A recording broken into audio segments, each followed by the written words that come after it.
All right, folks, so we are back yet again, another year. What's this, year 4 or 5 for our friend Renee? So we're gonna put up her trampoline today. As you can see, I already unpacked all the parts, actually except for one. So we have been breaking down and putting back up our kids' trampoline for years now. We have it down to a science. I even have a little designated area here for the springs. Keep it there every single year. So we're gonna go ahead and get this thing put up in the nick of time and talk a little bit more about Renee's trampoline. So during this segment of the assembly, I start by simply attaching the 12 metal top tubes together, alternating between the ones with the T-joints attached to them and the ones with the sockets attached to them. Next, while off camera, I attached the 12 leg extensions on each side of the 6 leg braces. I then connected them to the bottom of the metal top tubes. And if standing on the outside of the trampoline, then the T-joints should be on the left side of the legs and the socket should be on the right side. Okay, real quick guys, show you guys something real quick.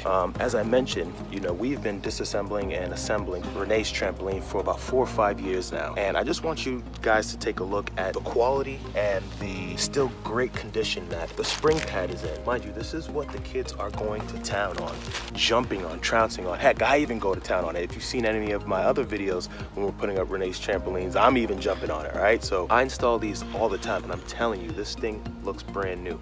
We've had customers that after a couple years they have bought a new trampoline, and the number one reason is because they didn't take care of it. This thing has gone through it, but not to the worst degree, right? She didn't allow it to sit outside and take on the rain and take on the snow and take all the other debris and everything else that the New England winters throw at us. It's harsh here in the north, in New England. Another reason why you should disassemble your trampoline when you're crossing through seasons. So we're gonna continue with this build, and we'll see you in a little bit.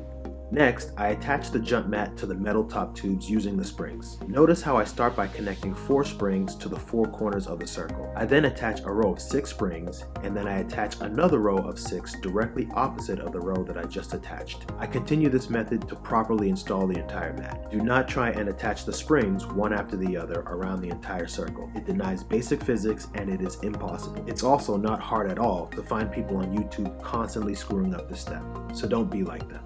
All right guys, so we have spring pad up, and I just want you guys to get another look at how in tip-top shape this thing is. I'm so happy and I'm so impressed. Now we're moving on to the next part of the installation, where I'm going to show you how taking care of your product is really going to stretch its shelf life. So these are the glue paddings that are going to go on in order to protect the springs so that no one steps on the springs.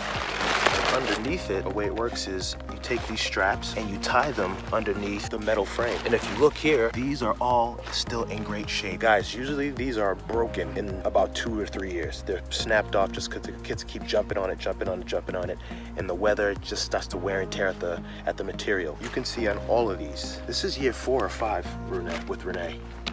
Nothing. Everything is still there. So what that means is I'm going to be able to install her trampoline safely, because there's no point of me putting this on if it's not going to stick to the pad and protect the spring. This is why Renee has us come to disassemble and reassemble.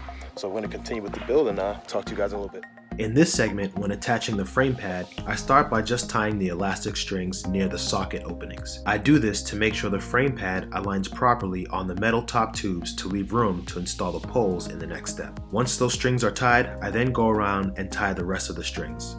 All right guys, protective spring pad is on, still in great shape. No cuts, no bruises, bumps, no nothing. So it looks like we have still a brand new trampoline. Now on to the next part of the assembly is these metal rods that are gonna hold up the side net that you saw on there. And that's once you look at it. Guys, Renee's putting up basically a brand new trampoline every single year.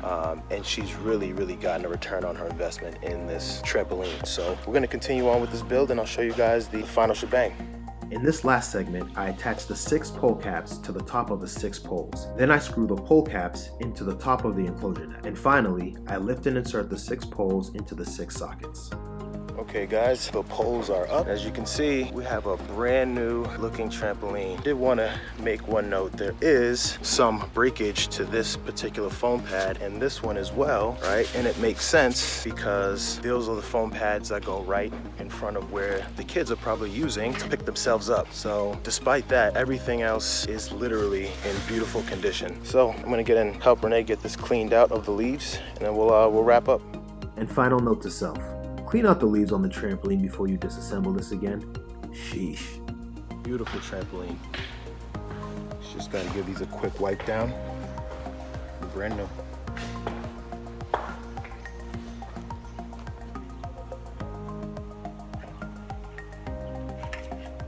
So what do you guys think? You guys think I deserve a jump on this thing?